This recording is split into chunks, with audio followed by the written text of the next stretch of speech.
one is not better than the other. It's just a different way. But if you have that kind of character, I think you can write endlessly, endless many books about this character. But if they're changing and their life, you just kind of get tired of their problems. You just want to move on to something else. But when it comes to standalones, then you have to begin with everything from the beginning. And that's the sort of kind of, I guess, minus in a way, but it's also fun. But the big bonus is nobody has to make it out the other end. They can all die in the end. It doesn't matter. You can kill anyone you want of these people. So, but in a crime series, you kind of had to keep at least one of the protagonists. Yeah, it's boring.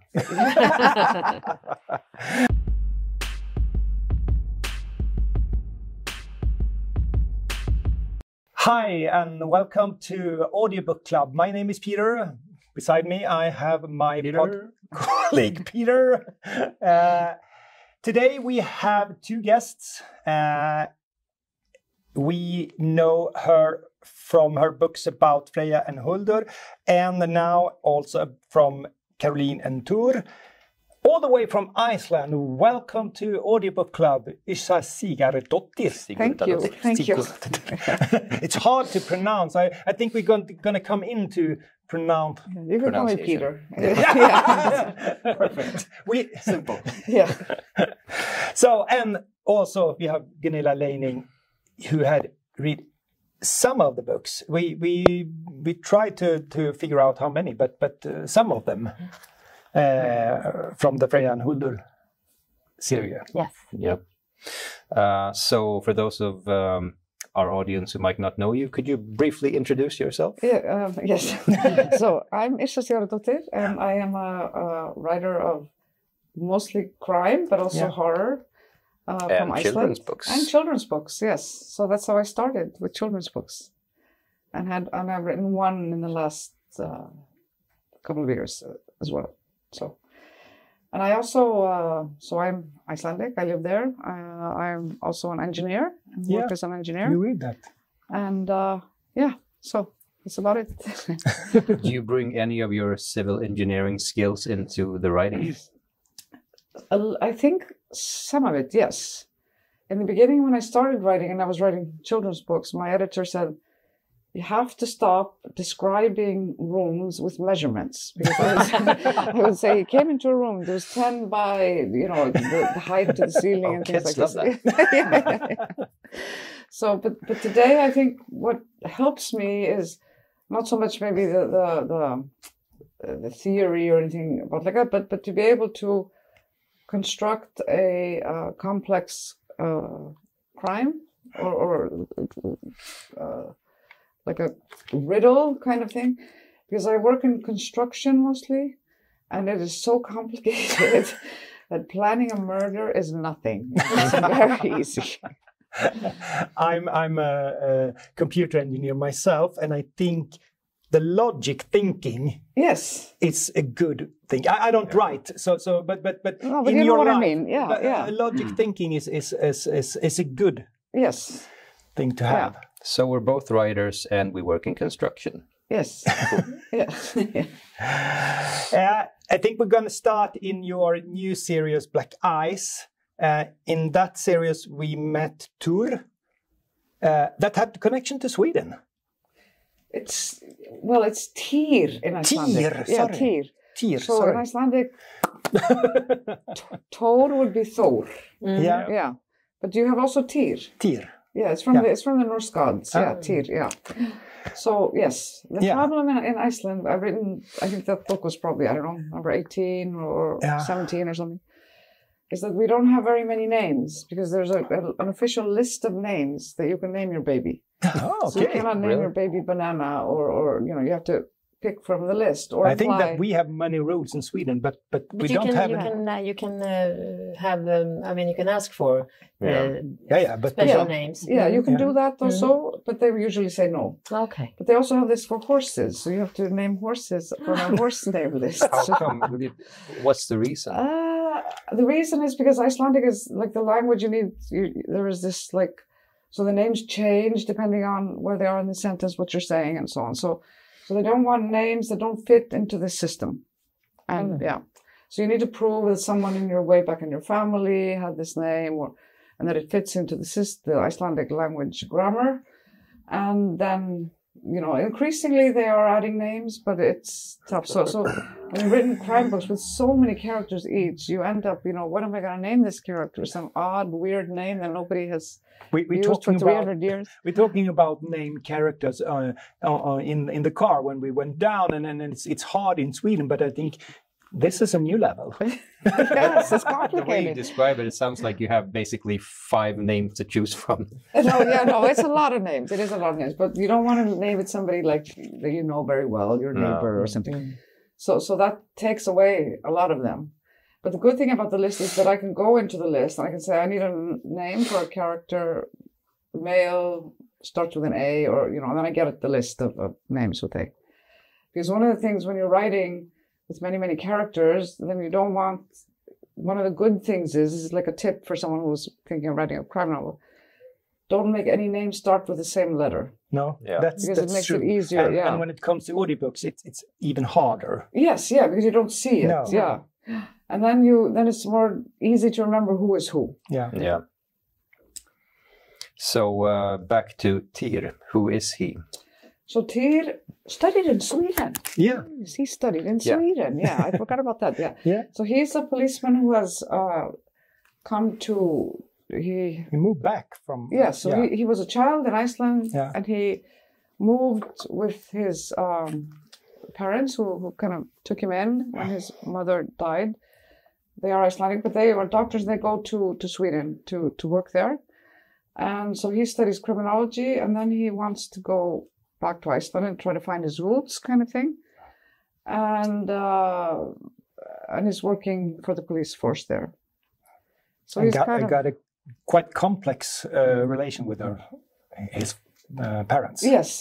So it's a complex story, like his backstory, and it provides like an overarching mystery because he realizes somewhere midway in the first book, that his mother didn't die of, I don't remember what he thought she died of, maybe cancer or something.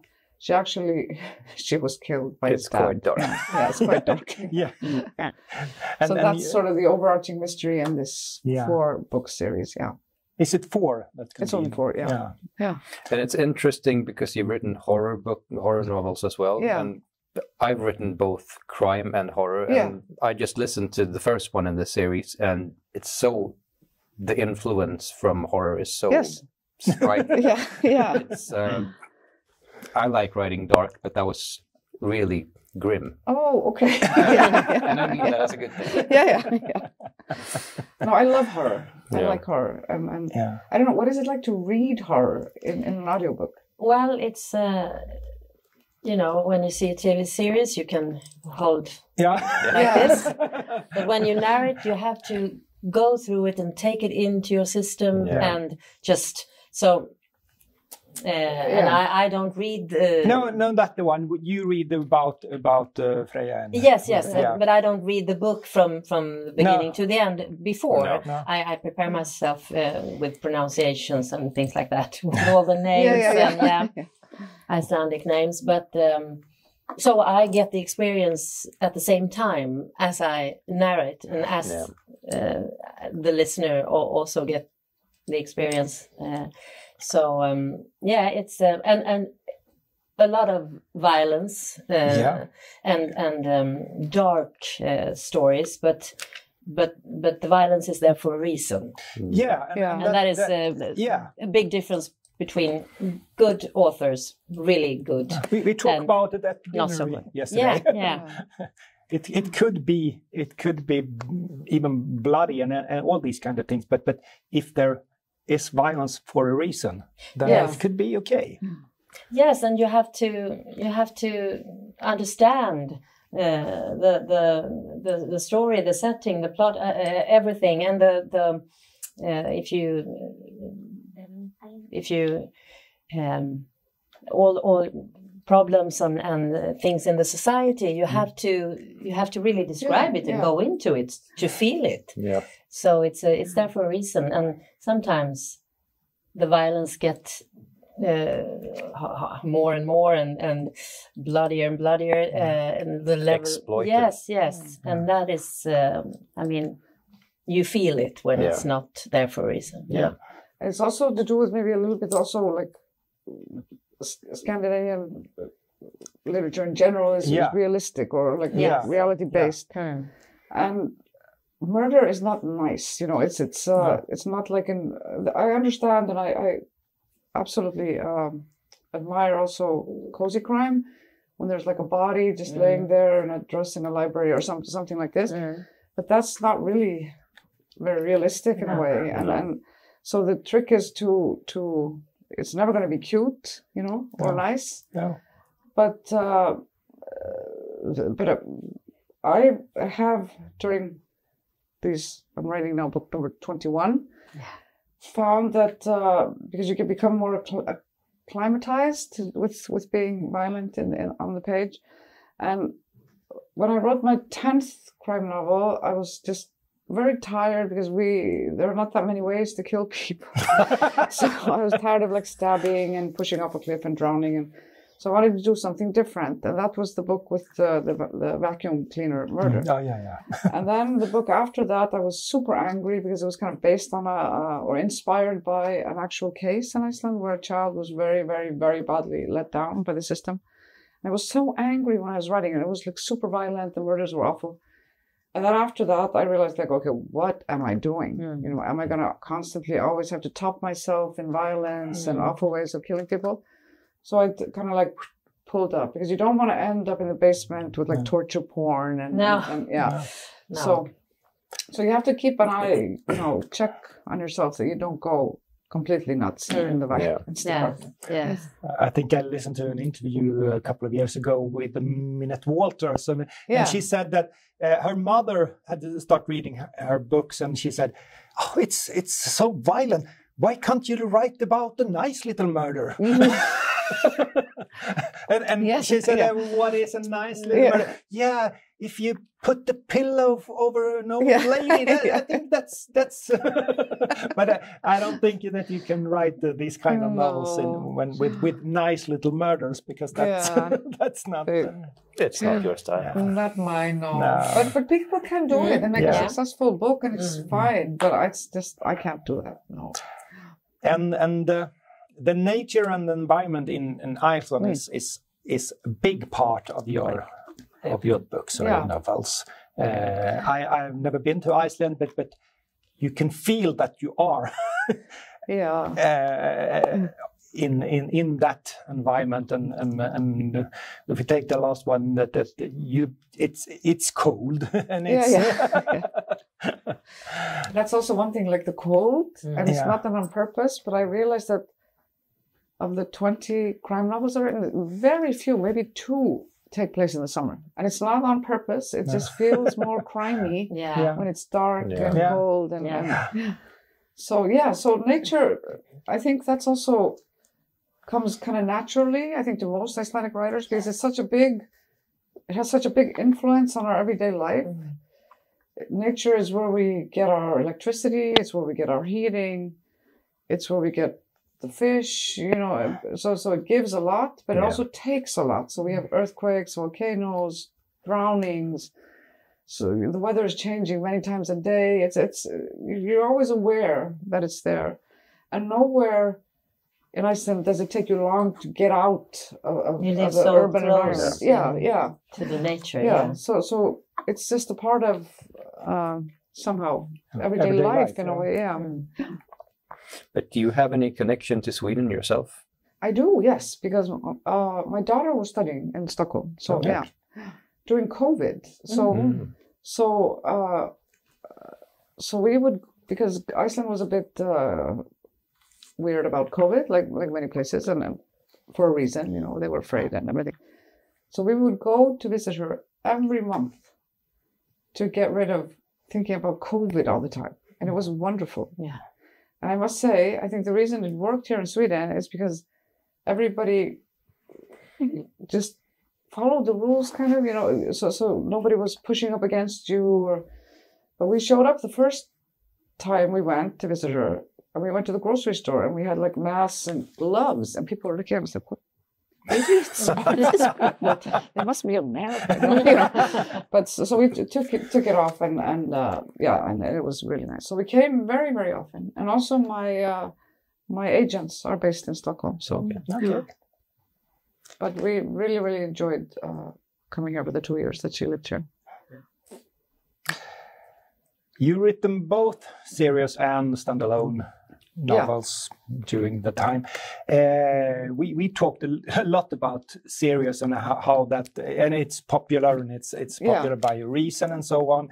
But what's different between writing these kind of books? Is it how do you work? How do you think when you start? Yeah, they both have like a plus and a minus. I think. And for example, like a series, the biggest plus that they have really, once you finish the first one and you sort of establish who the characters are and so on, you have a set gallery of main characters, so you can kind of just focus on the crime and and they have little things going on in their life, but you can just jump in. The minus is that you get tired of these people if you want them to evolve. So you can't always have something happening to them constantly. So for me, this is my theory, and I have no idea if it's correct or not, but I think it has some merit, is that main characters in crime series are two kinds. There's the typical Scandinavian one that develops and ages and so on through the books. And then there is the one who is always the same, basically. And that would be like Hercule Poirot, Jack Reacher. So they don't, their personal life is not changing much. Mm. One is not better than the other. It's just a different way. But if you have that kind of character, I think you can write endlessly. Endless many books about this character. But if they're changing and their life, you just kind of get tired of their problems. You just want to move on to something else. But when it comes to standalones, then you have to begin with everything from the beginning. And that's the sort of kind of, I guess, minus in a way, but it's also fun. But the big bonus is nobody has to make it out the other end. They can all die in the end. It doesn't matter. You can kill anyone you want of these people. So, but well, in a crime series, you kind of had to keep at least one of the protagonists. It's boring. Let's get back to Freyja and Huldar, because we have Gunilla here. For the viewers and the listeners, who are they? So, they were... I had written before that a series about a lawyer, and it was fun to write and everything, but it was so difficult because it was like a courtroom drama. So she was a lawyer, and I had to find a way not only to make a very interesting murder and an investigation, but how does this lawyer enter into the investigation? And who is hiring the lawyer? Because usually in Iceland, the lawyer only comes when someone is being interrogated or and then shows up for the court. So that was an added complication. And I thought when I finished that series, I thought, like, okay, I'm definitely going to write about police next time I write a series. So, but I didn't want it to be just the police procedural, because I'm interested also in other things. And so I added in Freyja, who is a child psychologist working for an actual institution that we have in Iceland called the Children's House, where children, if they become involved in as victims of crime or somehow in the investigation court system, they can be interviewed by a child psychologist who knows how to talk to children and ask them questions, because children are so willing to tell a grown-up what they think the grown-up wants to hear. So they're very bad witnesses. But if they're talked to in a way where they have no clue what they think you expect, they're more likely to tell the truth. They're not lying. They're just trying to please. So they'll tell you more realistically what happened. And they don't have to see a policeman when it comes to the court. They don't have to see the judge, the accused. So they're behind the psychologist is fed questions through an earpiece. and can put them into words that, So it makes the whole process much easier for children. So that's her. But Týr, it's more fun if you have protagonists that are like the defective detective from Nordic noir, but I didn't want him to be like a dope addict or drunk or anything. So I wanted him to have some problem or something wrong with him. And what I did was that he grew up with 6 sisters. So he really loves women, but he has had enough of living with women. So he's kind of like a one-night stand guy. He doesn't want to get married or move in together with a woman. And that's his kind of problem. But then he becomes kind of enamored with Freyja, and they have a very, very rocky start. So, because she's like I don't think it's giving anything away, but when he shows up she's the child psychologist in this, there's a child being interviewed. He walks in and he's a one-night stand that walked out and pretended to have another name. So they start off on the very, very difficult start. When it comes to audiobooks, because that's what we're talking about here. When your books came out in Iceland, you have there are audiobooks even there. Yeah. How involved are you in the selection of who's gonna read it? Yeah. I'm sent usually the name. So it's Storytel is the only like for we have like a library for the blind or the reading impaired, and I've actually done some of the reading there of my own books. Oh, okay. And then there is Storytel that has professional actors and professional readers to read, and sometimes I'm asked, and then you just trust the publisher and the Storytel people to pick the right person. How big are audiobooks in Iceland compared to the physical? I mean, physical books have been decreasing because of audiobooks. Just like but also audiobooks have been adding readers that weren't reading. No, like this guy. I'm one of them. Especially men, yes. And people can do things while listening to a story when they would not be reading and doing whatever they need to do. So I read very slow, and when I met the audiobooks 25 years ago, then a new world. Yes, And that is a very good thing, because in Sweden there have been a debate, good culture, bad culture, and that always and audiobooks have been very looked down upon. So but now it's changing. Yes, it's changing, and it's a part of, I think it's a good description, it's a part of the literature ecosystem. Audiobooks, printed books, e-books. It's just different ways to get literature into your system. But I think that discussion is so weird, because if we call them the culture club, the ones that working with culture, they if they want the club to grow. When we have new people coming into it, they should share and be happy. But otherwise, okay, you are not so good. If you don't read the book by yourself, then you are not welcome to our club. And I think we should restart the cameras.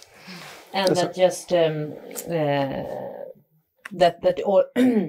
that you should write in a special way for audiobooks, and only some kind of books are meant for audio, and that's also a strange discussion. I think, it's bullshit. But I think it's also like every time there's something new, there's always part of society that resist and think this is bad. My way of doing it is good. This is bad. So I'm sure this will go away, but because the more books people listen to read, the better. Yes. And there's also other things that are more I think, a threat to reading, and that would be like social media, scrolling. What was it like for you narrating the books?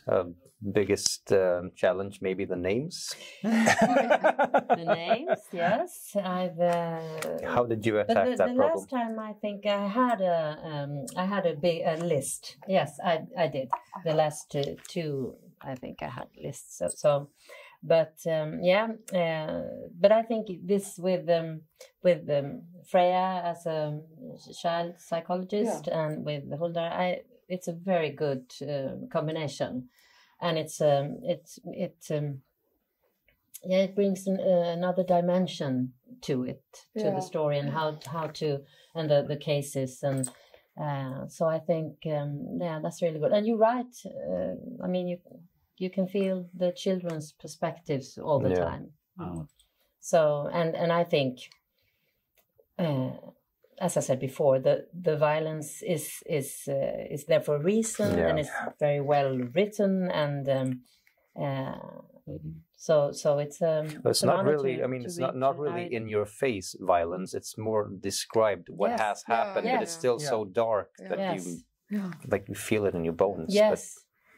But it's not like following every blood drop. No, exactly. It's very how do you say? It's a very accurate descriptions, but not so bloody and no, not like that. So it's like the Icelandic nature written, a description,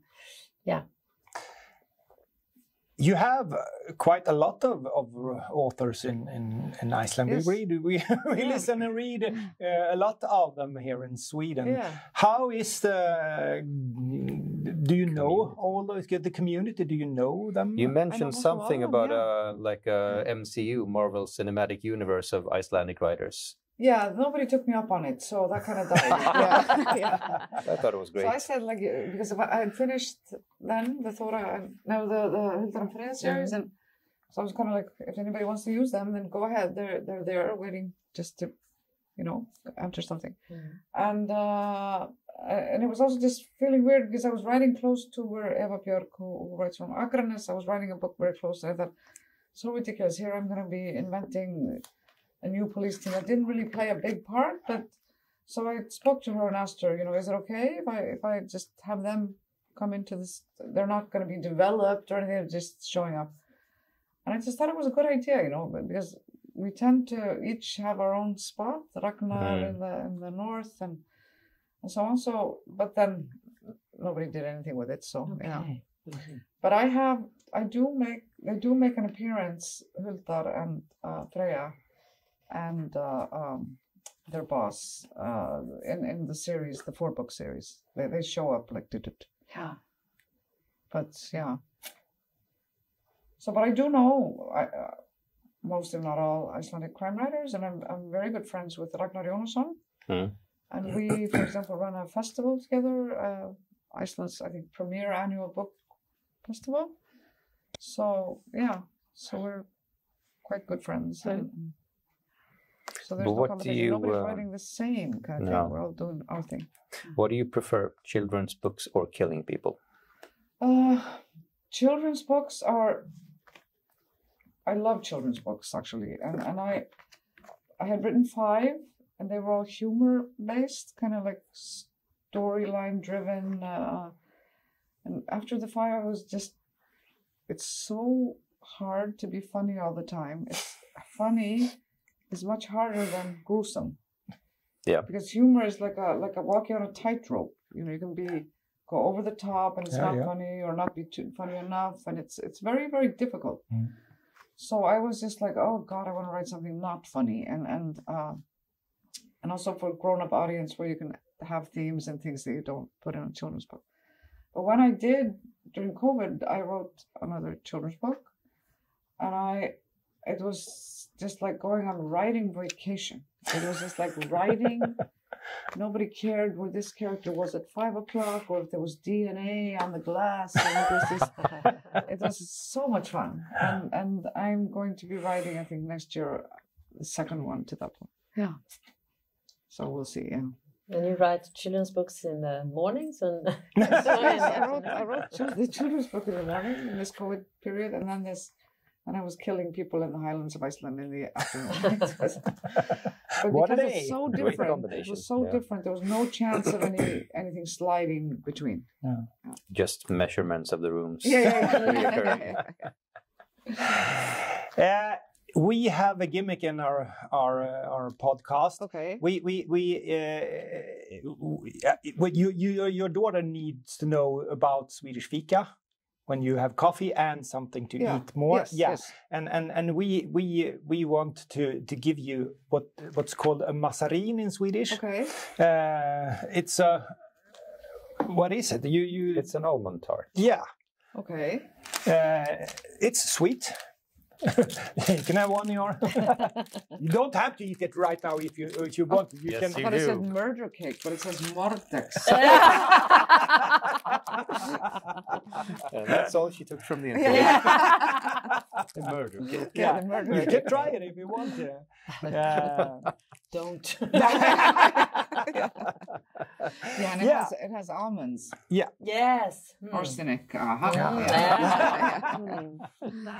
Yeah, so I think we want to say thank you for the interview. Thank you so much. Hope you for have having me. a good time here Thank in you. Gothenburg. And Absolutely, I will have a great time. Yes. Good. thank you.